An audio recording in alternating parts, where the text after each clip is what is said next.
Hello and welcome to another Canva tutorial. Today you're joined by me, Ed, and we'll be creating a simple one-page menu for a bakery using Canva. You can apply the same ideas we'll discuss in this tutorial when creating a menu for your restaurant, cafe, or other eatery. Let's hop into Canva and get designing. Okay, so here we are in Canva and we are going to tackle a simple menu for a modest little bakery in this tutorial. I prepared a design in menu dimensions before this tutorial, which contains the business logo, some branding cues like colors, and the Instagram handle, as well as some additional details over here. On another page, we also have the items we're wanting to house on our menu, including the names of the foods, the prices, as well as the categories that they are falling under. If you're following along at home, it's useful to prepare something like this in advance. From the design here, we are going to head to the template pane on the left here and search for menu in the search bar, which is already done for us. From here, we're able to see all of Canva's menu templates for a whole host of different styles of businesses. From lunch menus to bar menus to diner menus and cafe menus, there's quite a variety here. You could spend some time looking through these to find one that stands out to use competition-wise and affords you enough freedom when it comes to making this on-brand and more fitting for your business. In this particular case, on our information page over here, we have some additional info that the bakery is known for its archway door.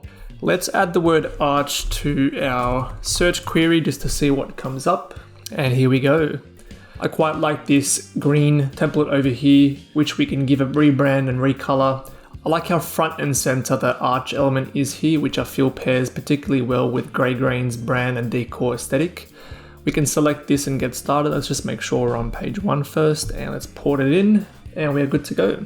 First thing we are going to do is start by changing the colors to match our brand. Just down here you can see the colors that Grey Grain follows in its brand kit. You could set up a brand kit in Canva itself so that when you go to change colors, it appears here as Grey Grain's brand kit and you get a whole host of colors here to choose from. In this particular case, you might be working for a client on a one-off project. It's useful to have these color codes on hand either way, just so you're able to quickly and easily port these into your design. So for our backgrounds, we'll be changing this green to the gray just because not a lot will be happening in that section to begin with. It doesn't need to be that beigey color. And then over here, we've got this beige color over here, FFBC3 in document colors, which pull the colors from here. We'll be able to select this arch and change the color to this nice little beige. And these elements don't exactly lend to the brand too much, so we'll remove these and simplify before building this back up. Just going to quickly make the archway just a tad bit longer, like so, and we may come back and revisit this and make it smaller again, but we just want some more space to start with. And we're also going to just lock this archway in place so we don't interfere or move it by accident. And we're going to delete this menu text over here. It's quite self-explanatory. And we'll be selecting our logo, grouping up all the components, and just copy and pasting that into our design and placing that at the top. We kind of want this logo to be kind of in line with where this arch sort of starts. So kind of like if we set a ruler here, you can kind of see the arch begins somewhere around there, and we've got the logo sitting above because obviously this area up here, which has a lesser sort of surface area, won't be suitable for us to have long lines of text. From here, we are going to ungroup all this text over here, and we're going to change our heading text to be the same font as our logo, as the main text here, which is Alta, and it should be easy for us to find. So let's search for Alta. There it is. And we can make that just a tad bit larger, maybe at 17. And looking at our menu here, we've got brunch, bread, extras. So let's follow that. Let's do brunch.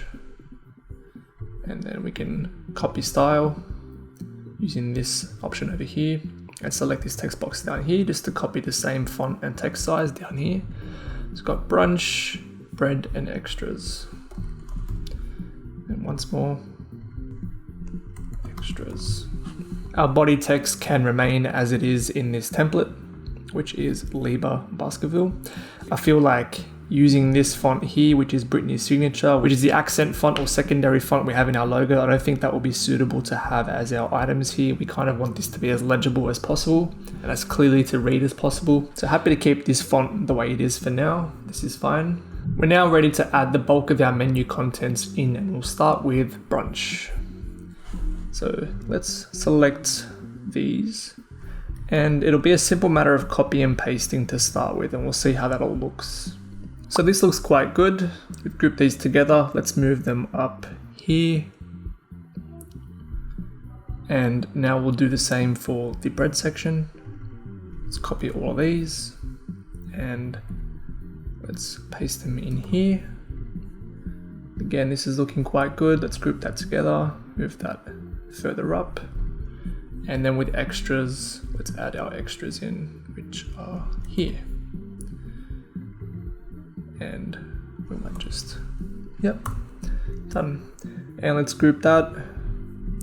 And I want our text to start somewhere up here and then end around there. I kind of want to make sure that the gaps between each section are equal. So let's select this, go to position, and let's space this evenly vertically. And that's looking good.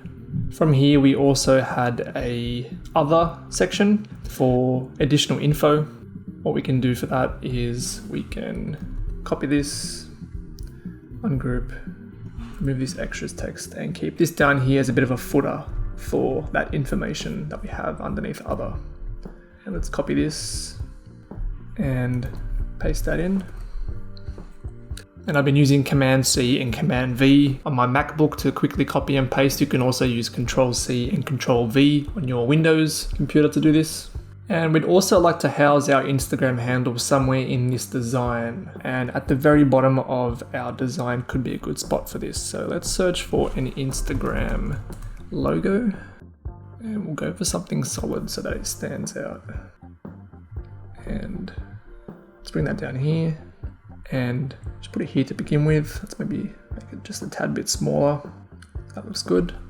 And we'll add some text beside it, which will be @greygrainbh. @greygrainbh. And I'm just going to zoom in a tad just to edit the length of this text box. I'm going to move it beside there.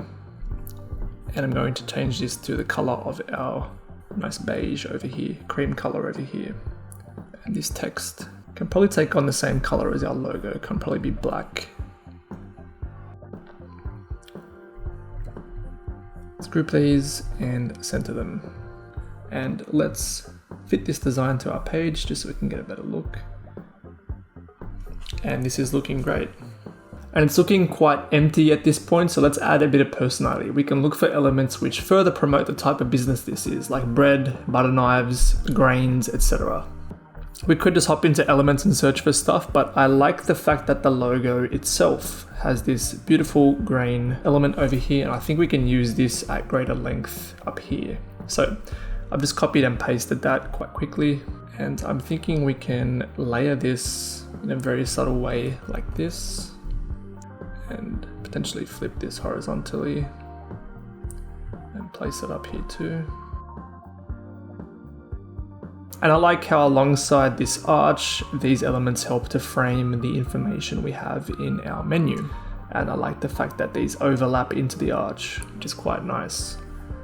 And here are the final results. We are all done. Did you like this tutorial? If so, please let us know by dropping a like on this video.